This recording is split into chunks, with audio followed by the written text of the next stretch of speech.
Ayer en TN hubo un fuerte cruce entre... ¿Por qué mirás TN? No miro TN, solo miro Twitter y ahí aparece todo. Entre Roberto García Moritán, que es precandidato a jefe de gobierno porteño, y Alejandro Godard, que es candidato a gobernador de Buenos Aires por el Frente de Izquierda y los Trabajadores. En la charla ya empezó picante porque, bueno, todo viene de un spot de García Moritán donde muestran al Ministerio de Desarrollo Social, donde primero, después de un disparo, desaparece la figura de Evita y después se derrumba. No, lo del disparo sobre Evita no estaba tan claro. Es simbólico. Porque en realidad él dijo que ellos plantean en el mismo proyecto trasladar la figura de Evita a otro edificio. Está bien, eso qué sé yo. No digo para no agregarle gravedad a lo que de por sí ya es grave. Atención. ¿No? Y bueno, en la charla va escalando porque uno de los planteos de Moritán era como... El único. Bueno, su único proyecto es que no haya más piquetes. Y Godard le decía, bueno, pero decime, si vos crees que no hay, los piquetes son una respuesta a la vulneración de derechos, le decía. Entonces decime cuáles son tus propuestas para bajar la pobreza, para aumentar los salarios y demás. Decime y Moritán no tenía el mayor proyecto. Nosotros vamos a cambiar la Constitución para que no haya más piquetes. Exacto. Y hay en la segunda parte, ya para el final, le preguntan, el conductor le dice, díganme cuáles son sus proyectos para lo que viene. Y Moritán responde esto, es 1 minuto y medio, después seguimos. Bueno, nosotros hicimos una serie de propuestas que tienen que ver desde la reforma constitucional de la ciudad, donde se prohíbe el corte de calle, hicimos una actualización del Código de Contravención que está totalmente desactualizado. Hoy por hoy vos podés romper un monumento público y pagar 400 pesos nada más. Pasaríamos en el orden de los 100.000 a 500.000 unidades básicas, le van a costar cuando rompan y ensucien la ciudad. También un protocolo antipiquete que te muestra el paso a paso exactamente de cómo tienen que actuar las fuerzas de seguridad, cómo se tienen que entrenar y cómo se tiene que equipar. Lo importante de todo esto es dar la seguridad y el apoyo político desde el Ejecutivo, desde la legislatura, para poder resolver este tema de una vez por todas que nos tiene tan preocupados a los porteños. ¿Y por qué es importante? Porque el orden es un factor determinante del progreso. Vos estás preocupado por la pobreza en la ciudad, por la falta de empleo, por la falta de oportunidades. Tenés que darle señales claras al sector privado de que se puede invertir en la ciudad de Buenos Aires, que tenés un espacio seguro, donde vas a poder circular, donde tenés conectividad y además donde podés pensar en un plan de estabilización en todos los sentidos, sobre todo en la confianza que te genera. Y nosotros hemos presentado, no solamente el único candidato a jefe de gobierno que ha presentado el gabinete, o gran parte del gabinete, sino también hemos presentado un montón de propuestas.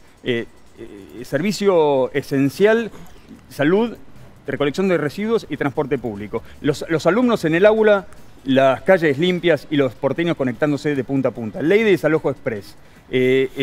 Vamos a cobrarle a los que hacen turismo sanitario en la ciudad de Buenos Aires y todo lo que se recaude va a ir para mejorarle el sueldo al personal de salud. Y otra cosa más, vamos a convertir en la ciudad de Buenos Aires en la ciudad de las startups de Latinoamérica. ¿Cómo? Simplificando trámites, haciendo muy eficiente el registro. Vamos a tener una IGJ local en la ciudad de Buenos Aires y vamos a bajar impuestos, que es la clave del desarrollo para poder resolver los temas que tanto le preocupa al señor, de la falta de posibilidades y empleo.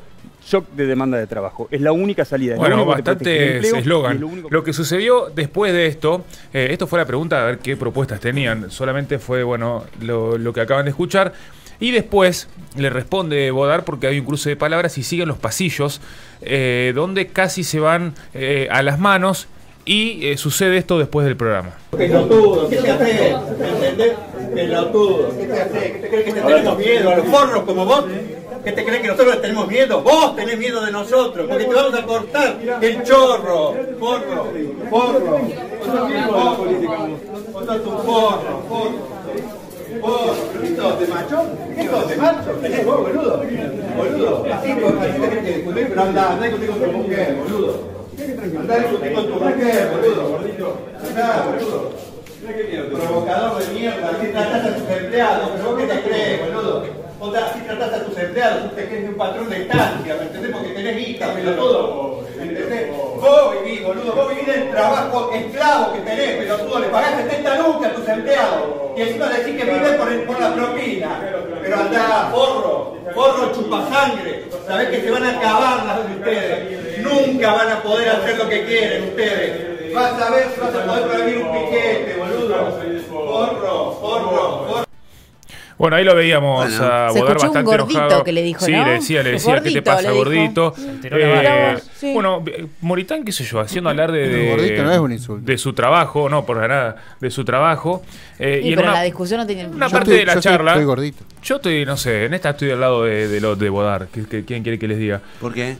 Porque yo creo que las propuestas de Moritán no son más que para la gilada, vamos a prohibir los piquetes. Y no hay ninguna propuesta de fondo para los problemas que tiene... ¿De por qué se hacen los piquetes? De por qué se llevan a cabo. Está bien, yo también me enojo si me agarro un corte de calle. Sí. Creo que muchas veces quienes los comandan a veces tienen otros intereses, pero está la gente por detrás. Y por ahí solamente enfocarse en eso...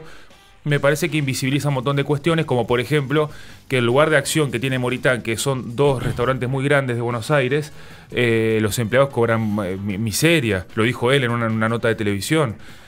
Y teniendo en cuenta también la historia de Moritán. Moritán es hijo de un diplomático argentino que vivió de trabajos de cargos públicos toda la vida. El patrimonio que tiene García Moritán viene de la gestión pública.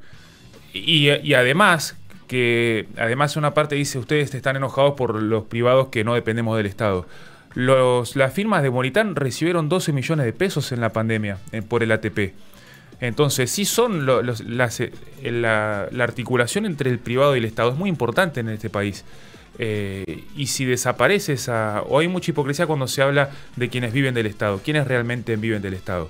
Y hoy vemos que la asistencia estatal en muchas cuestiones, no solamente que a veces es importante, sino a veces también genera déficit, y no solo en planes sociales, sino en otras medidas que se van tomando. Sin ir más lejos, estos dólares diferenciales que estamos teniendo ahora para sectores productivos y exportadores, la diferencia la pone el Estado Nacional imprimiendo más pesos.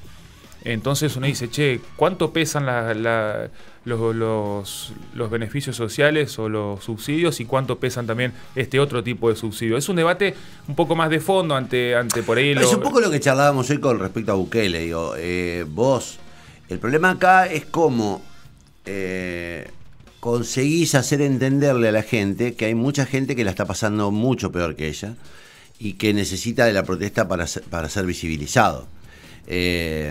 Digamos, trasladar un nivel de solidaridad. Lo que pasa es que yo creo también, y es ahí donde seguramente pongo el único punto de diferencia, yo no estoy ni a favor, a mí este muchacho, ¿cómo se llama? Moritán, el marido de Pampita, me produce náuseas, digamos, escucharlo, porque es el típico concheto que no tiene idea de lo que pasa alrededor de él. Sí, mal, te hace... Que hasta la forma de hablar. Es Mickey Vainilla. Es Mickey, ay, loco, dan asco, boludo. Ay, córrense, no me dejan pasar con el auto. Bueno. El country. Pero al margen de esto, digo, hay evidentemente agua en esa pileta donde se tira Moritán, que es la pileta de basta de piquetes, porque de verdad, los piquetes como mecanismo constante de protesta, sobre todo en Ciudad de Buenos Aires, les generan un enorme trastorno, sobre todo a los laburantes. Entonces digo, de verdad tiene que haber un replanteo del tipo de protesta, pero es cierto que no puede ser la única propuesta, voy a levantar los piquetes. Explicá qué vas a hacer con las organizaciones sociales, cómo vas a reemplazar los aportes que hoy reciben para que sigan comiendo, para que no se mueran de hambre. Explícame de otra forma que no sea la represión, digamos, porque él habla de una reforma de la Constitución para organizar protocolos de la represión.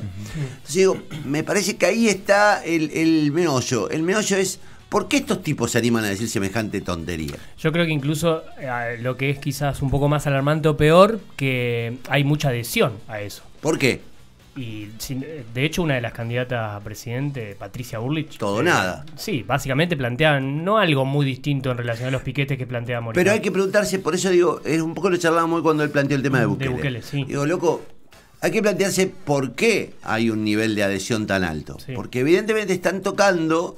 los piquetes a sectores que no son los que hay que tocar, digamos, porque de verdad si vos le cagás la vida al laburante todo el tiempo, termina siendo una lucha de pobres entre pobres. De pobres, y además, de verdad, el clase media baja dice, yo quiero laburar, loco, encima que no llegó a fin de mes, encima que no me alcanza para todo, tengo que comerme el garrón de no llegar al laburo, de no tener transporte. Yo, mira, ayer pasó una cosa genial. Está por ahí, capaz que, la verdad que me lamento no haberlo bajado. Pero hay un canal de televisión haciendo entrevistas ayer en Buenos Aires, con una mujer que dice, estaba esperando el colectivo o el metro. El subte. Por el paro del subte, sí. Bueno, y le dice, che, el paro del subte, esta ciudad es un desastre. Dice, esta ciudad es un desastre. ¿Lo viste? Lo escuché, lo vi. Lo pasaron hoy en Vorterix temprano. Loco. Claro, dice. Sí. Y le dice, bueno, y usted, esta ciudad es un desorden, un caos, no se puede creer las cosas que pasan. Y le dice le dice, ¿y usted de dónde es? De Ucrania. Está bueno. Ucraniana. Una ucraniana cuyo país de origen está siendo bombardeado, estaba indignada por el nivel de caos en el que se vive en Buenos Aires. Entonces digo, tengamos en cuenta que el nivel de protesta tiene que tener algún nivel de compatibilidad con la convivencia con el resto de los trabajadores. Digo, sería mucho más fácil adquirir solidaridad. Y hay otro dato que es cierto, hay muchas orgas sociales que se han convertido en empresas que sostienen estructuras políticas. Y eso es innegable. Entonces, de verdad hay que aceptar que haya una purga. Sí, hay que aceptar. Sí. Digo, no caigamos en Moritán, pero no. Pero lamentablemente a Moritán lo alimentan la cantidad de abusos. ¿Qué son los dirigentes sindicales? Que salen a hacer una marcha para defender el gobierno de la inflación del 140%. Lo expresa muy bien alguien que tiene conocimiento, por lo menos yo escucho, es que es Mayra Arena, cuando habla de por qué sectores laburantes, pobres, adhieren más a discursos como que a discursos como puede ser el Frente de Izquierda o de organizaciones sociales. Porque dice, hay un sector muy grande de trabajadores que se han vuelto pobres, que tuvieron las mieles del ascenso social, que ahora ya no los tienen, que ven a la ayuda social como casi una mala palabra porque les afecta en su dignidad casi. Y lo que quieren es laburar, que les alcance para comer y les rompe las pelotas los cortes. Y ahí dice, ese lugar es el que dejó de representar el peronismo. Y es cierto que el gobierno y el peronismo, sobre todo con los controles de los planes sociales, han ido generando una circunstancia que es muy viciosa, muy peligrosa, que es que los que tienen planes sociales no aceptan otros laburos. A mí me pasa que yo le digo a una persona, te quiero blanquear, me dice, no, si vos pierdo el plan social. Digo, el plan social se ha convertido como en un derecho eterno que no se interrumpe nunca. Ahora, si esa persona vos le ofreces en muchos casos, che, te reemplazo el plan social por un laburo, te dicen que no. Te dicen que prefiere laburar en negro y seguir cobrando el plan social. Entonces digo, de verdad hay un abuso ahí del tema. No digo que sean, no me los voy a poner en el lugar de la mafia, no, porque son pobre gente que no tienen recursos elementales. Es que de hecho está muy mal que alguien por hacer un trabajo en blanco se le quita automáticamente su prestación social. Al contrario, hay algunos sectores que están proponiendo, vayamos a una fórmula superadora de que por lo menos el primer año siga manteniendo el plan. Regulalo de modo tal de que las personas esas tengan una transición. Ahora, si el beneficiario de un plan social se ve en la obligación de renunciar a su plan social, si obtiene un trabajo en blanco, la ley tiene esa perversidad hoy. Si vos tenés un trabajo en blanco, automáticamente dejás de recibir el plan. ¿Está? Entonces, bueno, los tipos dicen, no, entonces quiero trabajar en negro. Digo, de verdad hay un conjunto de abusos que se han dado, que lo intentó poner en caja esta chica, en menor medida la ministra de Desarrollo Social, y recibió como réplica un vendaval de protesta. ¿Cómo se llama la ministra que era? La actual ministra, Tolosa Paz.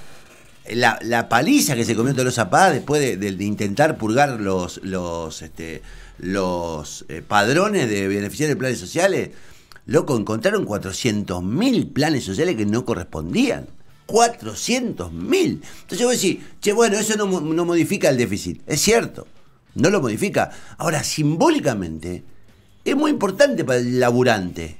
Para el laburante que ve cómo hay gente que se lleva la misma guita que él, a veces por tener 5 hijos, 6 hijos, que la que él junta laburando todo el día en un taxi o en un empleo de comercio. Entonces digo, hay que poner el ojo sobre eso también, porque no se trata de que es Rosario Moritán, Rosario Moritán, no, es más. Es Moritán o los piqueteros. No, loco, digamos, tiene razón el piquetero ahí en esta discusión, tiene mucha razón, y Moritán es de verdad un imbécil. Ahora, loco, pongamos el foco sobre el tema de los piquetes y las organizaciones sociales, dejémonos de joder.